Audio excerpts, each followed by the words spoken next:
আমি আগুনের খবরটা পাইছি ফজরের পরে 5টার একটু পরে পরে পরে বাজার বাজারে আসলাম, আসে দেখি যে পাগলাপট্টি মুড়িপট্টি এরকম ইলেকট্রিকের দোকানগুলি আছে, এগুলি দাও দাও করে আগুন এবং শব্দ, ফায়ারের মতো শব্দ।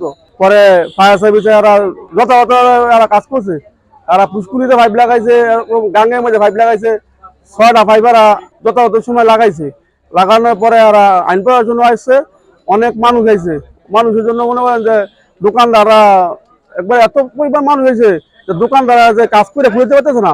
অনেক দোকানদাররা যে এদিক দিয়ে মাল আছে এদিক দিয়ে মাল আছে, এরকম সব মাল এগুলি দোকান থেকে কিছু বার করা হয়েছে, আবার অনেক মাল একবারে পুরা শেষ। ঘটনাটা 5:45 বাজে এই বানিয়ার দোকান থেকে এটা আগুনের সূত্রপাত হয়েছে। তারপরে হঠাৎ তারপরে ফায়ার সার্ভিসে রিং হয়েছে, আধা ঘন্টার মধ্যে ফায়ার সার্ভিস আসার পরে দ্রুত পানির জন্য একটু লেট হয়েছে। লেট হওয়ার পরে দ্রুত সব পুরো আগুন ছড়িয়ে গেছে। ছড়িয়ে যাওয়ার পরে 60-65টা দোকানের মতন পুড়িয়ে ছাই হয়ে গেছে। ক্ষতিগ্রস্ত আমার দোকানের মধ্যে আমার ক্যাশ টাকা ছিল 6 লাখের মধ্যে, টাকা ক্যাশ টাকাও পুড়ে গেছে। আবার 20-25 লাখের মধ্যে মাল ছিল, মদি মাল সব মাল পুড়ে একবার চাই, একটা মাল বার করতে পারিনি। বান্ডেল থাকলে প্রতি সেনমানিতে টাকা বাঁচবে। বিকাশ সেনমানি বান্ডেল কিনে জিতুন প্রতি লেনদেনে। রামকৃষ্ণ জুয়েলার্স এবং আনন্দময়ী জুয়েলার্স আরেকটা নতুন শোরুম প্রায় শেষের পথে, কালকে কমপ্লিট মিস্ত্রি বুঝাই দিয়ে গেল। আমাদের 3টা শোরুম একেবারে পুরা ছাই, কিছু মালপত্র কিছু বাইর করা গেছে না। আমার সকালে 5টার সময় একটা ফোন আসে যে মাধবদী মুড়িপট্টিতে একটা আগুন লাগছে। তো আমি তৎক্ষণিক 5 মিনিটের ভিতরে এখানে উপস্থিত হই। আসার পরে দেখি এই যে সাইডে, আপনি এদিকে একটু দেখাতে পারেন সবাইকে, এদিকে 2টা ঘর পিছনের থেকে আগুনটা আমি সূত্রপাতটা দেখতে পাই। 5 মিনিটের ভিতরে আগুনের যে লিলিয়ান শিখা একদম তারে পর্যন্ত লেগে যায়, তার খাম্বার উপরে বোতলটাতে। আর এখানে ম্যাক্সিমাম যে ঘরগুলো ছিল অন্তত 50 থেকে 60টা দোকান হবে। এখানে মোদি মনোহারি ছিল, সুতার দোকান ছিল, ইলেকট্রিক দোকান ছিল, স্বর্ণের দোকান ছিল, বিভিন্ন আইটেম, মধ্যপট্টি তো বিভিন্ন আইটেমের দোকান ছিল। আপনারা জানেন মাধবদী বাজার একটা গুরুত্বপূর্ণ বাজার। সেখানে আমরা 5টা 12 মিনিটে আগুনের সংবাদ পাই। আগুনের সংবাদ পাওয়ার সাথে সাথেই আমরা ঘটনাস্থলে এসে দেখি যে আগুনের ভয়াবহতা বাড়তে থাকে। পরে নরসিংদী ফায়ার স্টেশনের আমরা হেল্প চাই। নরসিংদী ফায়ার স্টেশন এবং পলাশ সহ আমাদের ডিএডি এবং নরসিংদী জেলার উপসহকারী পরিচালকের নেতৃত্বে সর্বমোট 5টা ইউনিট আগুন নিয়ে কাজ করে এবং আগুনটা নিয়ন্ত্রণে দেই আমরা 6টা 42 মিনিটে এবং আগুনটা সম্পূর্ণ নির্বাপন দিতে সক্ষম হয়েছি 10টা 10 মিনিটে।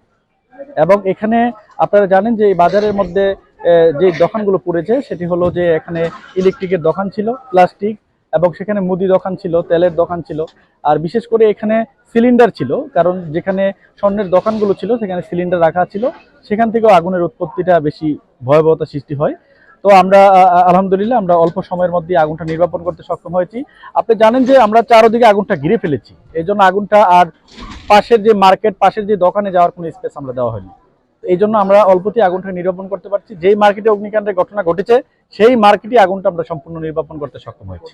কাজে আপনি জানেন এই বাজারে একটা গুরুত্বপূর্ণ একটা বাজার মাধবদী বাজার, সেখানে কোনো পানির রিজার্ভার নাই। আমরা পাশে একটা পুকুর ছিল, সেই পুকুর থেকে কিছু পানি পেয়েছি, এজন্য আমাদের পানির কোনো ব্যাগ পেতে হয়নি। এখানে 40টা দোকানের মতো ক্ষতিগ্রস্ত হয়েছে। সেখানে ইলেকট্রিক দোকান আছে, তারপর আপনি এই স্বর্ণের দোকান, হ্যাঁ, মুদি দোকান, মুড়ির দোকান, তারপর প্লাস্টিক জাতীয় দোকান, এই সব মিলিয়ে 40টার মতো দোকান ক্ষয়ক্ষতি হয়েছে। ক্ষতির পরিমাণ এখনো বলা যাচ্ছে না, ক্ষয়ক্ষতি এবং আহত নিহতের তদন্ত সাপেক্ষে বলা যাবে।